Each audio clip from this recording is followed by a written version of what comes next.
kings, two roads, one to the burning gates of Seville, one to the fevered banks of the Nile. They wore crowns beneath heavy steel helms and prayed over charters of law as carefully as they prayed over their swords. They believed victory was hollow without justice, and that a kingdom conquered by force must be held by faith. This is how Ferdinand of Castile and Louis of France held a sword in one hand and the law in the other, seeking to build a kingdom of God on a foundation of earthly power. The 13th century, the High Middle Ages. It is an age of soaring confidence and profound anxiety. Cathedrals climb toward the heavens, universities debate the nature of God and man, and the great intellectual project of scholasticism seeks to reconcile faith with reason. And yet, Christendom feels itself besieged. In the East, a new terror has emerged, a storm from the steppes. The Mongols, whose conquests have redrawn the map of the world and whose shadow now touches the borders of Europe. On its more familiar frontiers, the struggles continue. To the south in Iberia, the long war of the Reconquista advances, city by city, treaty by treaty, a centuries-old struggle for the soul of the peninsula. To the east, the Holy Land remains a fragile outpost. The great Crusades of the past have faltered. Now the strategists look to a new target, Egypt, the powerhouse of the Ayyubid Sultanate. To control the Nile, they believe, is to control Jerusalem. It is on these two fronts, between siege ladders and chancery benches, that two remarkable monarchs rise. They are both proclaimed saints, yet they are not mystics in secluded cells. They are commanders, diplomats, and builders of nations, Ferdinand III of Castile and Louis IX of France. And for them, the law was the peace that victory deserved. We turn first to the sun-scorched plains of Spain. Here, a king inherits a divided land. His crown was secured not by his father, but by the brilliant political maneuvering of his mother, Queen Berengaria. In 1230, he fulfills her ambition, permanently uniting the rival realms of Castile and Leon under a single crown. He is Ferdinand III, a king who prays like a monk but plans like a master mason, laying stone upon methodical stone. He understands that the Reconquista is a campaign not of sprints, but of seasons, of careful logistics and iron-willed patience. His reign becomes a steady, relentless drumbeat of conquest. Córdoba, the ancient and magnificent capital of the Caliphate, a city of libraries and palaces, falls in 1236. Jaén, the formidable gateway to Andalusia, in 1246. And finally, the ultimate prize, the jewel of the South, Seville, in 1248. Each city is taken not merely by arms, but by a strategy that turns conquest into lasting order. Ferdinand does not mistake victory for permission to ravage. He is a warrior, but also a pragmatist. His preferred weapon after the siege engine is the capitulation treaty. These documents spare lives and livelihoods. Mudejar communities, Muslims living under Christian rule, are allowed to remain, their taxes and their rights spelled out in royal charters. Ferdinand understands their value as artisans, farmers, and scholars. Cathedrals rise where mosques once stood, but the city's arteries, its mills, its markets, its orchards, are allowed to keep pulsing. The siege of Seville is his masterpiece of patience and logistics. This was not a simple walled town. It was a sprawling metropolis fed and supplied by a great river. For 16 months, his army encircles the city, a ring of steel under the Andalusian sun.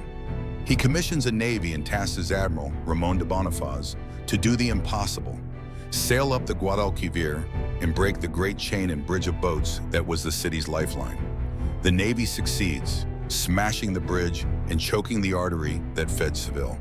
Towers burn and are rebuilt.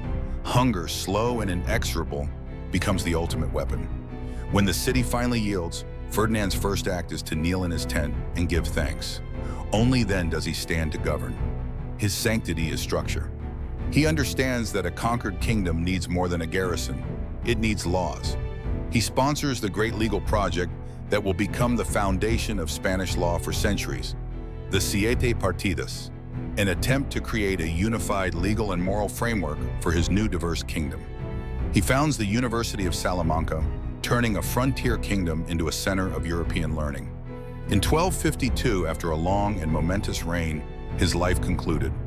He was remembered by his enemies as a formidable foe, and by his people as a just and holy king.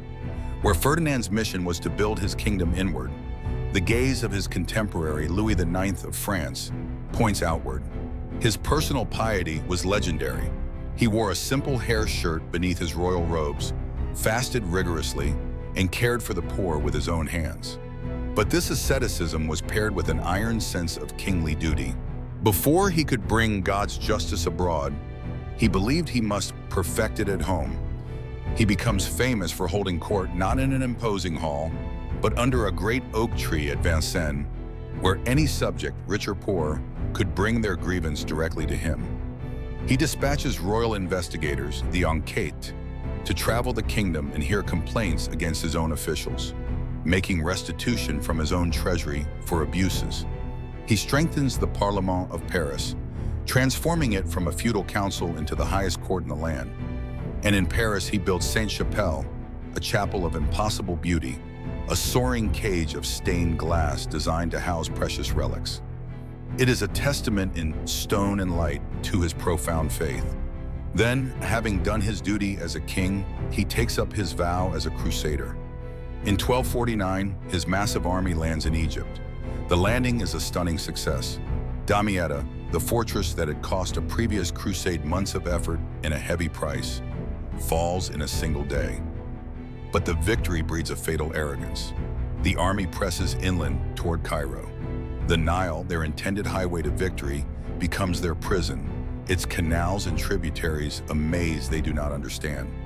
At the Battle of Mansoura, valor outruns prudence. The king's hot-headed brother leads a reckless charge into the city's narrow streets. The advance turns into a devastating trap, a catastrophe from which the army cannot recover. The main force is trapped, caught between the river and the Ayyubid forces. An unseen enemy, disease, swept through the camp. Strength failed the men, their bodies overcome by hardship and affliction. Captured during the retreat and ransomed after a king's profound humiliation. Louis does not sail home in anger or shame. Instead, he sails to the Holy Land. For 4 years, he remains in the Levant, a king performing penance through practical works. He becomes a master builder and diplomat, using his own funds to repair the fortifications of Acre, Caesarea, and Jaffa.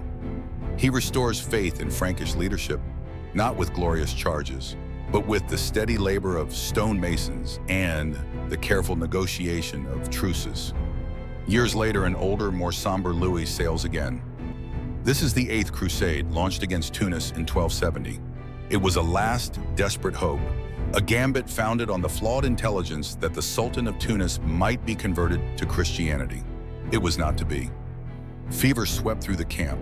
The king's final hours were spent on a bed of ashes, an act of humility, speaking prayers for his people as the royal oriflamme was lowered in the wind and dust. His earthly campaign had come to an end. So we have 2 crowns and 1 lesson. Ferdinand the pragmatist, building a durable earthly kingdom brick by brick. Louis, the idealist, his gaze fixed on a heavenly standard, even in failure. Ferdinand shows that peace after conquest is a moral architecture. Walls, laws, and mercy laid course by course. Louis shows that justice is not mere paperwork. It is a personal pilgrimage, proved in the shade of an oak tree and in the fever-ridden camps of a foreign shore. Both carried the cross to lands where kings might prefer comfort, and both judged themselves by a standard that stood far above their scepters. A kingdom is easy to seize and hard to keep. Steel can open a gate. Only law, mercy, and order can keep it open for generations. Ferdinand teaches the siege that follows the siege, the patient, thankless work of building a durable peace. Louis teaches the crown that kneels to God in chapel light and to justice in the harsh daylight of the court. They carried the cross on campaign and wrote the laws at home, and that is why their crowns still shine.